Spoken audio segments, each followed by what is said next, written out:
In this hands-on lab, in configuring and verifying the priorities with AutoNAT, let's do the following. Here's what I propose.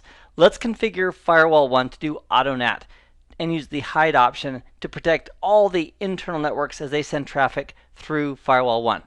Next, let's also create on the network object for the 192.168.1 network, let's set up AutoNAT to do static translation to the address of 67.83.0.151.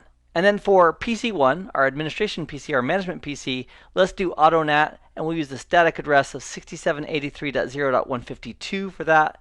And let's also set up AutoNAT with a static translation for the management server. Now, the management server right now is at 192.168.1.110, and I'd like to set up a static AutoNAT and use the exact same IP address. And one of the benefits of that is because the host-based static NAT has a higher priority than all of the other NATs. And that way we can keep the same exact IP address on the manager as it communicates through Firewall 1 reaching over to Firewall 2. So it shouldn't break any of our security rules or anything else because we're keeping the exact same address. So here on our client NUG computer in the lab, I've launched Smart Console and I've connected over to the manager. Our first stop, let's configure AutoNAT at the gateway itself. So to do that, we'll double click on Firewall 1 right here to bring up the properties of Firewall 1. On the left, we'll click on NAT and then simply put a check in the checkbox saying please protect all the internal networks. And when you do translation, do hide NAT using your IP address you have on your external interface, which for Firewall 1 is 67.83.0.111. So with that in place, we'll go ahead and click OK. Next, let's configure the network object that represents the 192.168.1 network and say that we want to do AutoNAT there as well.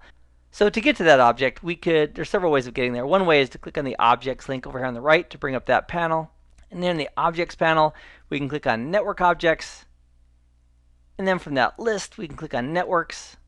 And then from that list, we can go ahead and click on Inside Network. We could also hover on that just to verify that that is the 192.168.1 network, which it is. So we'll go ahead and double click on it to edit it. And for that object, we'll click on NAT. And we'll specify that we want to do AutoNAT.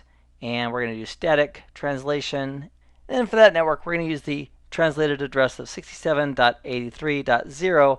As I look at my notes, 151. All right. And then we're just going to have that apply just to Firewall 1 because the inside network lives behind Firewall 1 only. So with that in place, we'll go ahead and click OK. So Firewall 1's configured. The network object is configured. Next, let's do the management PC. So with the object pane over here on the right still open, let's click on Home. And from the object categories, let's click on Network Objects. And from this list, we can click on Hosts. And if that object didn't exist, we could just click on New and create the object. So it exists here, so we'll just double click on it to edit it. And then we'll click on NAT regarding the management PC, specify that we want to do AutoNAT, and we'll do a static translation. And we're going to translate this to 67.83.0.152 based on our plan. And this will only apply to Firewall 1. And as soon as we click on OK, the management PC will now have this rule in place. We'll go ahead and click on OK. And our last step is to configure a static rule for the management server itself. Now we could navigate for that object, or it's right here in our gateways and servers. So we could just double click on it right here to edit it right here. That's what we'll do. We'll double click on the management server. On the left hand side regarding the management server, we'll click on NAT. We'll click on the checkbox next to add automatic address translation rules. We'll do static NAT for that as well. And this time we're going to put in the actual IP address that the manager already has. And that way we're basically translating from and to the same source IP address when the manager's traffic goes through the firewall. And that is 192.168.1.110. And that'll apply just to Firewall 1 as well. And we're also going to include any security gateway control connections as well that'll follow that translation. And one of the benefits of having a static translation like this is that this object, the manager, won't get caught up in some other lower priority NAT translation rule that's in place, either at the network or at the gateway. So with that done, we'll click on OK. We'll go ahead and publish our changes. And then we'll go ahead and push out the policy to our gateways. And one more click on install will make that happen, and away it goes. So while that's finishing, let's go ahead and click over on the left on security policies. Give that a moment to come up, and then under access control, we can click on NAT. I'm also going to go ahead and retire the navigator panel for the objects here by clicking on objects over here on the right. That'll give us a little bit more reading room. So here's our host-based static NATs. Here's our network-based static NATs. And here is our network hide NATs down here. So if our management PC is sending traffic through firewall 1, based on this static NAT rule that's here, the source address should be translated. And we can verify that real quick too, just by double-clicking on that object right here to look at the properties of it, clicking on NAT, and just verifying the IP address it's going to be translated to. Fantastic. So I'll click on cancel because we're not making any changes here, and let's test this. Let's go ahead and hover near the bottom and right-click on the Windows icon in the bottom left-hand corner of our Windows 10 machine. And then from the menu, let's select Command Prompt. And let's do a quick ping out to 67.83.0.112, which is Firewall 2's address.